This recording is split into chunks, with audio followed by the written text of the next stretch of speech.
So 10 రూపాయలకి 4 పాలకూర కట్టలు అంటే తీసుకున్నాను, కానీ 2 పిడికిళ్ళ ఆకు కూడా రాలేదండి. మీకు అక్కడ కనిపిస్తుంది కదా, చాలా ఆకు వేస్ట్ అయిపోయింది అనమాట. మధ్యలో ఏదో ఎక్స్ట్రా పిచ్చి ఇవన్నీ ఆకులన్నీ ఉన్నాయి. సో ఆ ఉన్నాకును కాస్త ఒక 2 పిడికిళ్ళు కందిపప్పు పెసరపప్పు వేసి ఆకు వేసేసి కుక్కర్లో పెట్టేశాను. ఇక తర్వాత ఇల్లంతా ఇక్కడైతే ఊడ్చేస్తున్నాను. పొద్దున్నే బ్రేక్ఫాస్ట్ అయిపోయిన తర్వాత, ఆ వంట అయిపోయిన తర్వాత ఇక్కడ ఊడుస్తున్నాను అనమాట. సో ఒకేసారి ఊడ్చి మాప్ పెట్టేసి ఆ తర్వాత స్నానానికి వెళ్ళొచ్చులే అని చెప్పి, ఇక ఆ రోజు సండే అనమాట.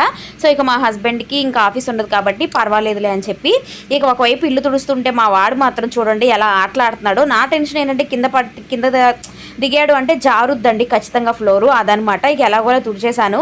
తర్వాత అయితే మొత్తం పని అయ్యాక కూర్చొని ఇలా వాటర్ తాగుతున్నాను రిలాక్స్గా. ఇక మొత్తం మార్నింగ్ 9 నుంచి 12 వరకు అలా నాన్ స్టాప్గా స్టాండింగ్లోనే పని చేస్తున్నాను కదా, కొంచెం అలసట అనిపించింది. ఇక ఆ తర్వాత బయట కొంచెం ఆరాక ముగ్గు పెట్టేస్తున్నాను. ముగ్గు నా పిచ్చి కానీ నా తృప్తి కోసం పెట్టుకోవడం, అక్కడ ఏమీ కనిపించదు ముగ్గు అనేది.